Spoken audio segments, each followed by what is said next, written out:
Pasensya na kayo sa kwarto ko. Time check po ngayon is 7:29 po ng umaga. Ayan. At saka April 16 po.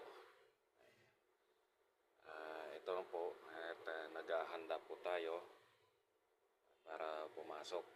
Siguro nagtataka kayo kung bakit laging mayroong nakasukbit na towel sa likod ko. Kasi alam niyo naman po, ang iyong lingkod laging pinagpapawisan. Kaya yan, lagi kong nilalagay dyan para just in case, ayun, magkaroon ng kontra yung pawis ko, makuha ka agad. Ayun, at tanggalin po tayo ngayon.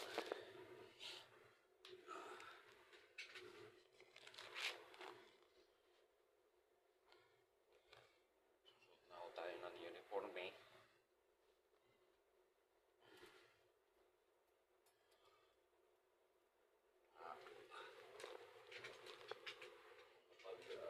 exercise mo tayo labas.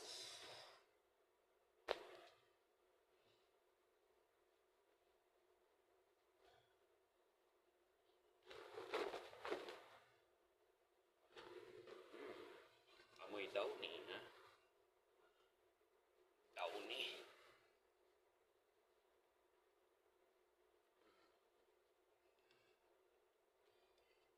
lambot pala ng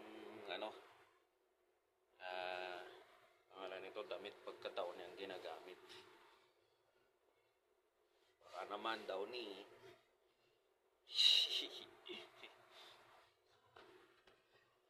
ano tayo, handa pa.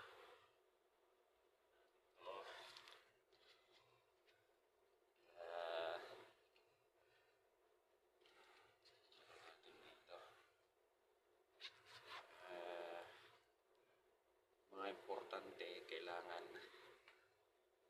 i-secured, lalo na yung mga ikama, mga ID, ganyan. Just in case na magkaroon ng sita, hindi tayo masisita. Kasi nga po, meron tayong ID.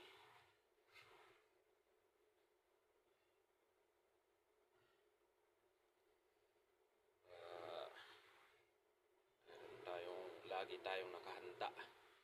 Kaya nga, parang Boy Scout. Laging handa.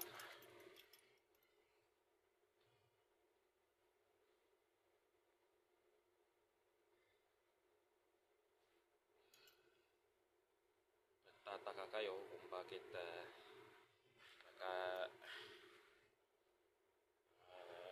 ganito. Simple. Ito nga lang ang simpleng pamumuhay ng isang OFW dito sa Dammam, Saudi Arabia.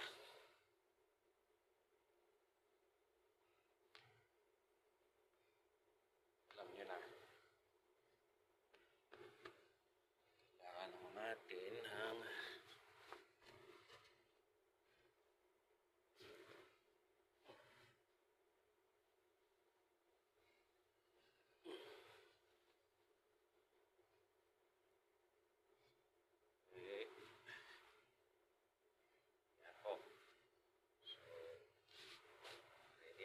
wala nang plancha-planchahan po kasi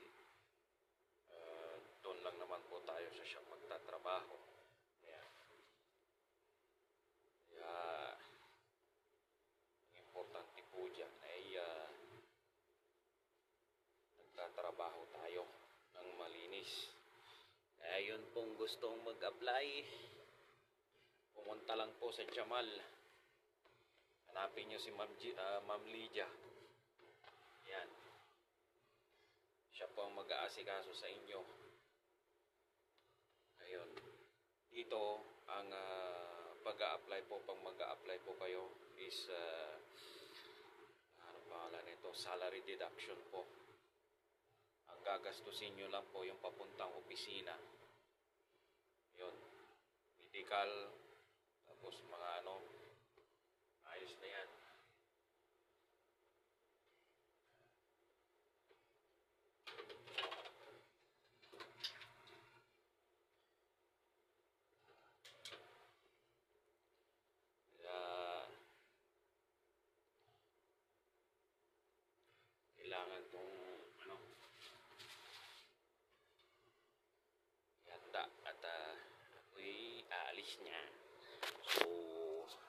ito na lamang po. At happy weekend po sa lahat. Ayan, God bless po sa lahat. Saludo ako sa inyo.